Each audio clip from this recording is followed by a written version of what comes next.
Sahabat Salam Indonesia, kali ini saya sudah bersama dengan Profesor Murniati Mukhlisin, Profesor in Islamic Accounting, Tazkiyah University Bogor, Indonesia, dan juga merangkap sebagai founder dan motivator Sakinah Finance.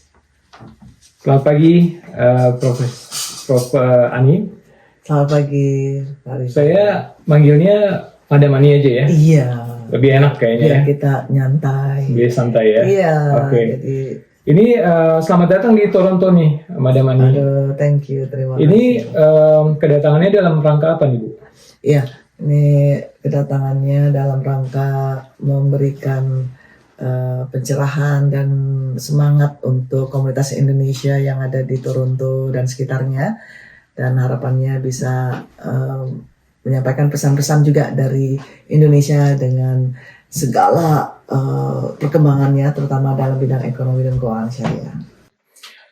Mungkin pertama kali saya ingin bertanya tentang perjalanan Madam Ani sampai menjadi seorang Madam Ani saat ini gitu. Waduh. Madam Ani sama seperti dari dulunya, namun makin suka banyak belajar. Nah, jadi memang perjalanannya memang dari dulu sejak kecil memang sangat suka mengenyam pendidikan.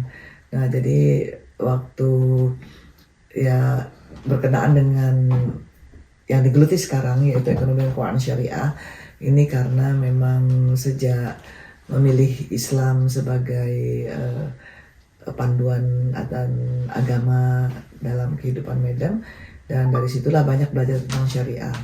Terlebih di Indonesia juga tahun 92 itu dimulai Bank Syariah Indonesia yang pertama di Indonesia, yaitu Bank Muamalat Indonesia, dan kemudian terus belajar sampai ke negeri jiran di Malaysia, di International Islamic University Malaysia, dan juga bersamaan mengembangkan satu lembaga platform untuk komunitas yang suka dengan perencanaan keuangan syariah, ingin mengaplikasikan syariah, nilai-nilai syariah dalam keuangan mereka, itu di Sakinah Finance.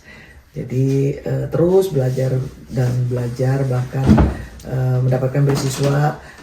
Sangat disyukuri ya, alhamdulillah dapatkan beasiswa S1, S2, S3 gitu ya. S1 di International Islamic University Malaysia, S2 di Universitas Indonesia, yang S3 di University of Glasgow, Scotland, UK, dan ada satu lagi PhD yang kedua di bidang Al-Quran dan Tafsir di PT IKI Jakarta. Oke, menarik sekali ya perjalanan karir dari Madam Ani. Kalau melihat dari sekarang sampai ke belakang, kira-kira tantangan paling besar apa? Tantangan paling besar adalah waktu ya, waktu, dan juga ada mungkin perlu usaha yang lebih gencar lagi, terutama dari penerimaan masyarakat Indonesia yang notabene-nya masyarakat Islamnya, beragama Islamnya banyak, tapi nggak ngerti tentang syariah. Nah, ini akhirnya perkembangan ekonomi dan keuangan syariah di tanah air kurang rancak bana, kata orang Padang ya. Nah, jadi perlu kita bantu lagi. Namun karena motivasinya memang untuk memberikan literasi sebanyak-banyaknya, dan alhamdulillah juga tahun kemarin itu Otoritas Jasa Keuangan memberikan penghargaan kepada Madam sebagai tokoh literasi keuangan syariah di Indonesia. Jadi memang menjadi satu tanggung jawab ya untuk berikan literasi dan edukasi kepada masyarakat Indonesia, baik di Indonesia maupun di luar negeri. Oke, jadi kalau untuk sahabat Salam Indonesia mungkin yang belum terlalu familiar tentang ekonomi syariah, mungkin Madam bisa menjelaskan sedikit tentang apa itu prinsip-prinsip dari ekonomi syariah. Selama ini ekonomi syariah dijelaskan sangat formal ya, artinya di forum-forum seminar, conference. Jadi Madam sudah ada juga tetap berkecimpung di situ, bicara formalitas, dan insya Allah nanti di Harvard University Madam akan bicara juga minggu depan berkenaan topik yang cukup formal. Namun Madam lebih menyukai untuk memberikan literasi kepada masyarakat Indonesia ternyata lebih mempan ya kalau dibawa informal. Makanya untuk menjelaskan ekonomi syariah dari bagaimana larangannya, bagaimana aktivitasnya, akad-akadnya, kemudian bagaimana produk dan jasanya, itu Madam bawa ranah ke keluarga, personal dan keluarga. Nah di situ masyarakat Indonesia ketika bersama-sama dengan komunitasnya itu merasa oh iya saya ingin melakukannya gitu, karena prinsipnya itu sangat simpel. Prinsipnya cuma 6 ya, kita tidak boleh melakukan yang berkandung riba. Kedua, kita tidak boleh memakai produk dan jasa ataupun melakukan transaksi-transaksi yang berkenaan dengan doror, maisir, ya goror, kemudian dolim, haram. 6 ini sebenarnya sangat mudah kita deteksi, tapi ya perlu ilmunya ya. Nah, sekarang kan kita tinggal di Kanada nih. Iya. Tentunya kita memiliki tantangan sendiri ya, tersendiri ya dalam menerapkan praktik syariah yang baik ya. Menurut Madam Ani, ada nggak sekitar semacam saran atau advice bagi kita yang tinggal di sini? Ya, ini sama dengan mungkin di negara-negara yang dimana perkembangan keuangan syariah kurang gencar. Nah, di Kanada ini sudah ada beberapa ikhtiar dari masyarakat atau komunitas yang mendirikan Islamic mortgage misalnya. Nah ini harus ditangkap. Jadi apapun yang bisa kita praktikkan, kita praktikkan. Jangan nunggu ada banyaknya produk dan jasa syariah seperti di Indonesia yang sudah sangat mushrooming. Jangan nunggu itu dulu baru kita mau praktik gitu kan. Karena Rasulullah SAW mengajarkan kita untuk mempraktikkan ekonomi keuangan syariah dalam kehidupan sehari-hari. Bukan bagaimana mendirikan bank syariah, mendirikan perusahaan asuransi syariah. Nah jadi pertama mulai dari rumah. Apakah kita makanan hari ini dibeli dengan cara yang halal? Kita tahu di Kanada ini kita sangat concern sekali. Apakah mengandung E475 or do we have lard in it, or does it contain pig or something, a pork or something, you know? So it's kind of, kita merasa sangat concern di makanan. Tapi kita naik lagi nih ke atasnya. Apakah ini diusahakan walaupun itu hutang beli makanannya, apakah secara syariah? Apakah sudah dibayar utang kita yang kemarin ini si onde-onde gitu kan? Jangan sampai orang yang ngasih utang nanyain onde-ondenya udah di dalam perut kita dan dia nggak ikhlas gitu kan? Apakah ini jeruk gitu kan dibeli dengan cara yang tidak menyakiti pembelinya ataupun penjualnya? Semua diatur dalam syariah. Keren nggak? Keren nggak? Jadi Islam itu luar biasa. Ujung-ujungnya menyamankan, ya nggak? Ya. Yeah, betul. Kalau kita sangat konsen, kita misalnya kadang-kadang apalagi perempuan gitu ya, kalau nawar ya, kalau di sini mungkin sudah ada fixed price-nya. Yeah. But sometimes when we apply, like our friends, when kalau kita datang ke komunitas pengajian atau itu kan jual gitu ya, jual ini berapa ini, kayak maksa gitu kan, ini $10 aja, $8 aja ya, belum ngomong iya udah kita ambil barangnya, itu kan memaksa namanya gitu kan. Itu udah biasa di kalangan para perempuan gitu kan. Nah tapi ya sekarang harus dirubah. Sebelum yang penjualnya mengatakan iya $8, jangan diambil. Nah gitu. Itu simple but it matters. Nah itu mungkin salah satunya. Contohnya banyak lagi ya, nanti banyak-banyak baca dan selalu ditanyakan kepada diri sendiri, ini sudah sesuai dengan syariah nggak ya? Dan ternyata bagi masyarakat yang bukan beragama Islam, cara seperti ini justru menjadikan mereka juga nyaman gitu. Misalnya sering nggak kita kalau ke mall-mall atau ke supermarket, kita ngelihat ada label $20, tapi ternyata sampai di kasir dia muncul harganya $25. Nah ini kan goror ya, atau nggak jelas. Itu dilarang dalam Islam. Tapi bagi masyarakat yang non Muslim, dia pakai bahasa termanya mungkin lain ya. Oh ini berarti kan mengelabui gitu kan, atau membohongi pelanggan, which is in line with the Syariah principle. Jadi hal-hal seperti ini sebenarnya bisa kita praktikkan, dan bagi masyarakat non muslim mereka menghargai kalau kita sampaikan secara baik-baik apa sih prinsip syariah itu. Buktinya di negara-negara yang sudah, misalnya Madam kan 6 tahun alhamdulillah tinggal di Inggris, keuangan syariahnya maju pesat. Dan justru Madam berharap di Kanada ini banyak tambah maju keuangan syariahnya. Kenapa? Secara, ini my theory ya, setelah 6 tahun di Inggris memantau dan mengobservasi, ternyata keuangan syariah yang maju ini memberikan ruang lebih besar bagi muslim dan non muslim untuk berinteraksi, yang punya agama, yang nggak punya agama berinteraksi di dalamnya. Kenapa? Mereka memakai bahasa yang sama, which is to gain something, right? And then to share the benefits, right? And then to have a fair and then just transactions. So everybody has the common interest. Jadi dengan itu mereka lupa dengan perbedaan agama. Dan ini menjadikan gap antara understanding muslim dan non muslim itu berkurang.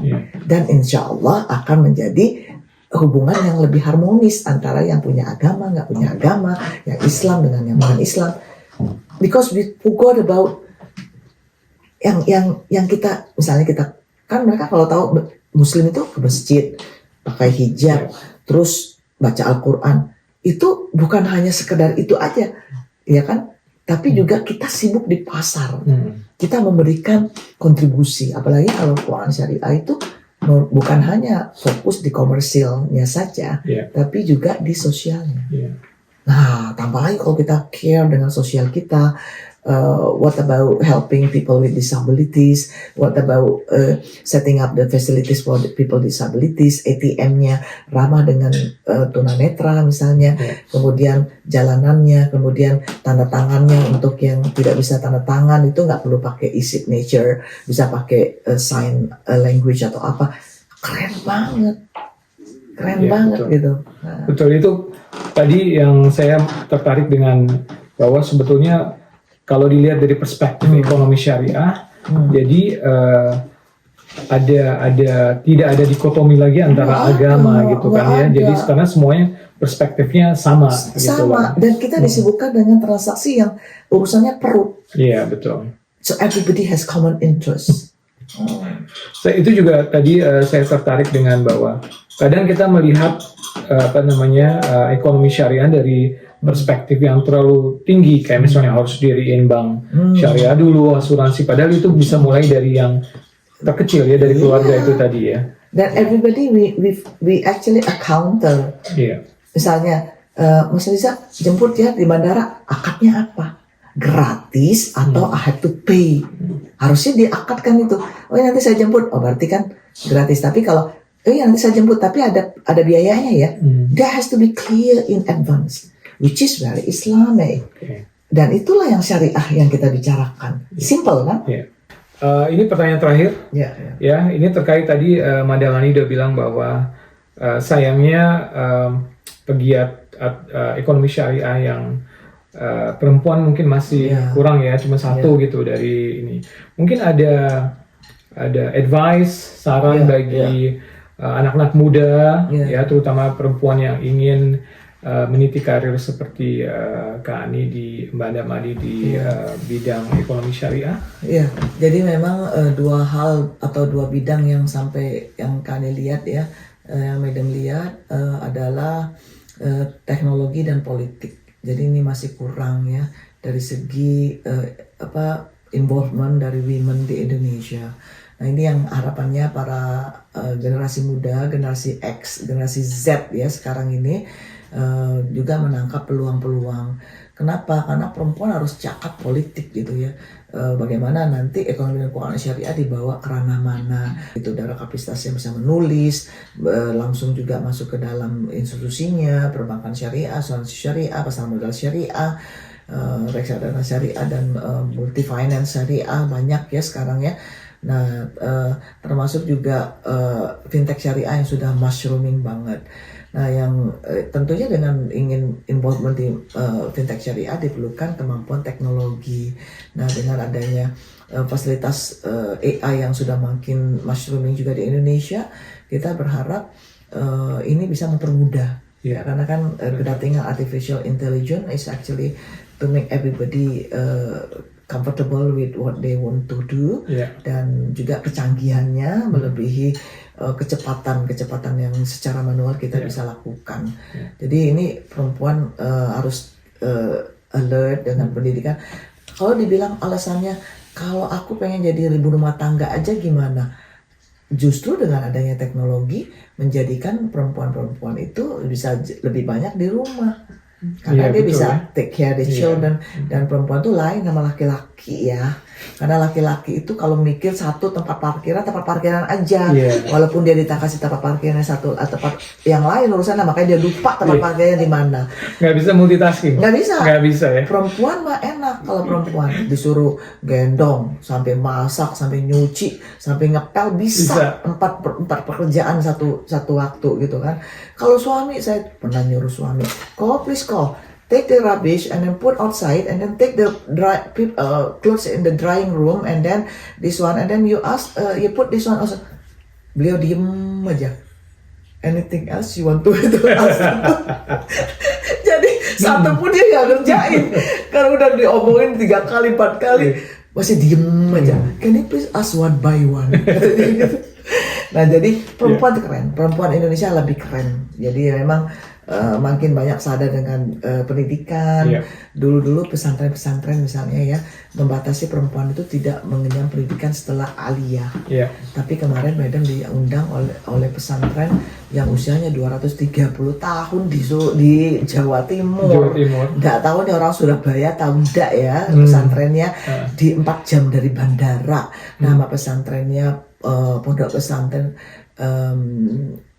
Banyu Anyar, di Banyu Anyar, dan sudah memperbolehkan dan membuka peluang bagi yang banatnya untuk kuliah ke level yang lebih tinggi dari aliyah. Jadi cukup keren ya. Jadi diberikan kesempatan lebih banyak lagi. Bahkan kita menjadi contoh loh, kemarin itu Madam mendampingi Bapak Yusuf Kalla ketika masa Covid tahun 2020 akhir itu ke Afghanistan untuk memberikan contoh sebagai negara yang dengan Islam yang moderat, perempuan diberikan peluang untuk pendidikan dan di kancah-kancah politik, ekonomi dan lainnya, dan berikan semangatlah, motivasi bagi masyarakat di Afghanistan bahwa perempuan muslimah boleh diberikan pendidikan dan kesempatan untuk berkarya, tentu saja dengan catatan bahwa mereka harus tahu kodratnya ya, sebagai muslimah yang harus memprioritaskan keluarganya, semuanya nomor 2 kecuali keluarga nomor 1. Jadi sebetulnya opportunity terbuka lebar ya, sangat terutama bagi kaum perempuan ya. Apalagi dengan adanya fintech, AI, dan ini membuat sebetulnya justru perempuan itu bisa lebih balance sebetulnya waktunya ya. Jadi tidak perlu lagi nanti ada semacam dikotomi bahwa ada wanita karir atau ibu rumah tangga mungkin ke depannya ya, dengan adanya perempuan atau opportunity yang terbuka di jalur fintech syariah misalnya. Insya Allah. Terima kasih sekali lagi Madam Ani atas bincang-bincangnya. Sangat bermanfaat dan ini sangat keren menarik. Ya, keren TV komunitas kita Salam Indonesia, dan terus memberikan salam-salamnya kepada masyarakat Indonesia di Indonesia juga. Terima kasih.